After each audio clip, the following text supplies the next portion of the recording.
Good day, everyone. I hope you are well and ready to learn more about research and its process. The research process is an outline of our commitment as researchers to follow the rudiments intended for the conduct of a study. A close examination of each stage will lead us to understand that these stages are interrelated.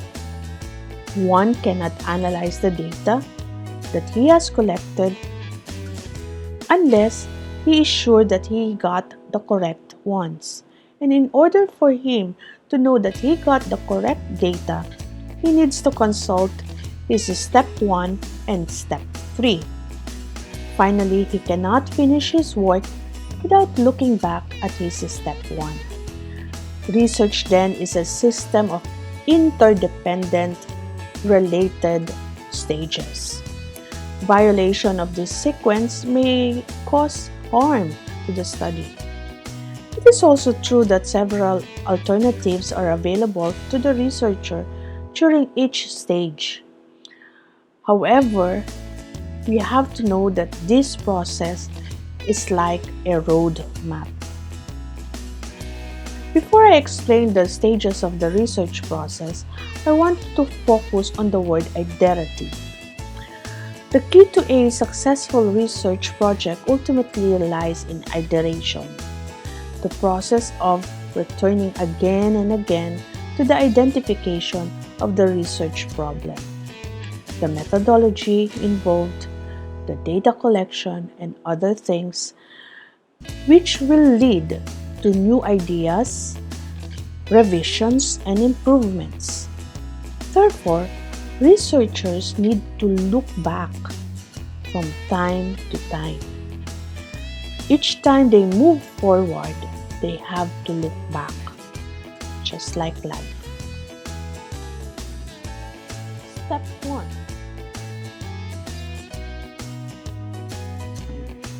Or the background of the study. The first and foremost task is to identify a research problem. A well-defined research problem will lead the researcher to accomplish all important phases of the process, starting from setting the objectives to the selection of research methodology, to writing the conclusions, and to enumerating the recommendations. The core question is whether all problems require research. We have countless of problems around us, but all that we encounter do not all qualify as research problems. Thus, these do not need to be researched. Keeping this in view, we must draw a line between a research problem and a non-research problem. What is a non-research problem? It is one that does not require any research to arrive at a solution. Here are some of the problems we frequently encounter which may well be considered as non-research problems. The rises of prices for clothes during a certain season, preferring the admission of a public university over private university, traffic jam in the city, high sales in department store after offering discount or during sales period. These are non-research problems. Now, it is in contrast to a research problem, which is the primary concern of a researcher. A research problem is perceived difficulty, a feeling of discomfort, or even a discrepancy between the common belief and the reality.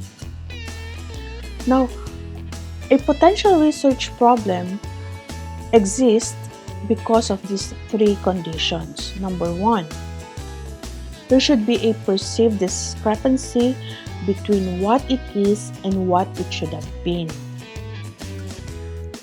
A question about why this discrepancy exists. This implies that the reason for this discrepancy is unclear to the researcher. And the third is, there should be at least 2 possible answers or solutions to these questions or problems. And the third point is important. If there is only one possible or plausible answer to the question about the discrepancy, then research situation does not exist.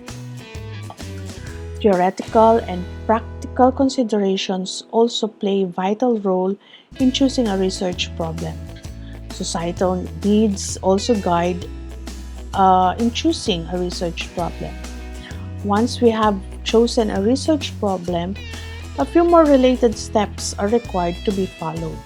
And these are the statement of the problem, the scope and limitations of the study, who will benefit the study, and how you analyze the study, and then definition of terms. Okay? A detailed exposition of these issues is undertaken in each of these steps. Chapter 2 or Step 2 is the review of related literature. A review of relevant literature is an integral part of the research process. It enables the researcher to formulate his problem in terms of the specific aspects of the general area of his interest that has not been researched so far. Such a review not only provides him exposure to a larger body of knowledge, but it also equips him with enhanced knowledge to efficiently follow the research process. A review of previous documents similar or related to his own is essential even for beginning researchers. To ignore the existing literature may lead to wasted effort on the part of the researchers. Through a proper review of literature, the researchers may develop the coherence between the results of his research and that of other researchers. Why spend time merely repeating what others have done? So you have to present something new, and you can only get that if you will review related literature that are significant to your work. In summary, we enumerate the following arguments in favor of reviewing literature. It avoids duplication of the work that has been done in the recent past. It helps the researchers find out what others have learned. It helps the researchers to become familiar with the types of methodology followed by others. And it helps the researcher understand what concepts, what theories are relevant to his area of investigation. Step 3 or Chapter 3 is choosing the research design and methodology. The research design is the blueprint or framework for fulfilling objectives and answering research questions. It is the master plan specifying the methods and procedures for collecting, processing, and analyzing the collected data. There are 4 basic research designs that a researcher can use to conduct a study. He can use survey, experiment, think of your investigatory project, secondary data study, a very comprehensive review of literature, and observational study, case study. The type of research design to be chosen from among these 4 designs depend primarily on the type of problem that you have, the objectives of the study, the existing state of knowledge about the problem, and the resources available. Sampling is an important and separate step in the research process, or part of this step 3.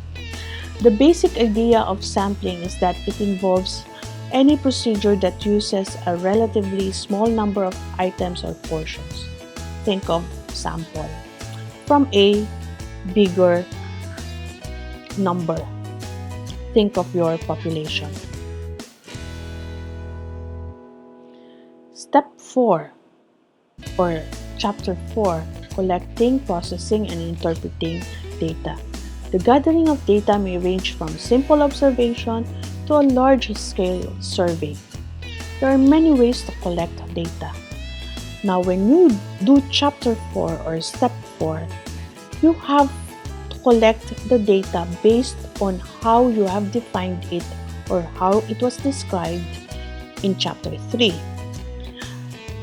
The data are interpreted, analyzed, and interpreted based on Chapter 1, the statement of the problem, the background of the study, the statement of the problem. And from time to time, it has to be verified also with what was written in Chapter 2 or the review of related literature. With the variation in the type of data, it can be qualitative or it can be quantitative. The method of data collection also varies.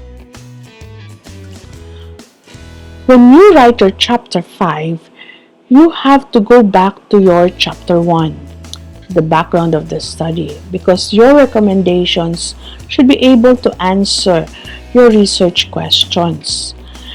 And your recommendations should be backed by the data that you have collected. So that is in reference to Chapter 4.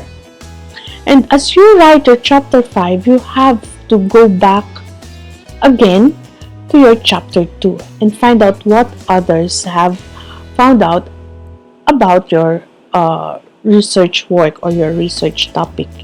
Something that's related to your findings also, so that you can verify, you can use Chapter 2 as a basis for writing also your conclusions and recommendations.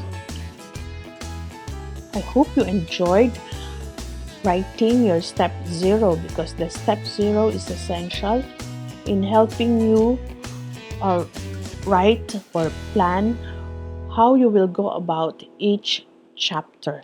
That from time to time, yes, it can be changed. You may find some refinement, fine-tune the material.